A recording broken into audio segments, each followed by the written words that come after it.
দীঘা যাওয়ার পথে আমরা নেমেছিলাম হাওড়া স্টেশন, কারণ হাওড়া স্টেশন থেকে ধরতে হবে ট্রেন। তো সেই জন্য চলে এসেছিলাম ফুড প্লাজায়। নিয়েছিলাম দুটো ননভেজ থালি, তাতে ছিল ভাত, ডাল, রুটি, মিষ্টি, আচার, স্যালাড, তরকারি আর ছিল চিকেন।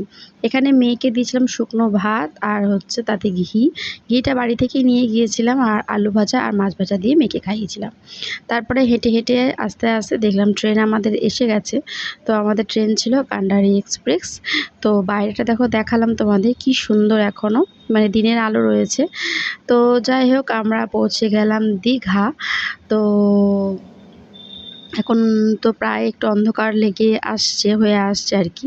তো দীঘা স্টেশনে নেমে দেখো একটা ট্রেনে প্রচুর মানুষ ছিল, মানে কত মানুষ। তো হাজব্যান্ডের যেহেতু মিটিং রয়েছে, তো সেই পারপাসে আর কি আমাদের এখানে আসা।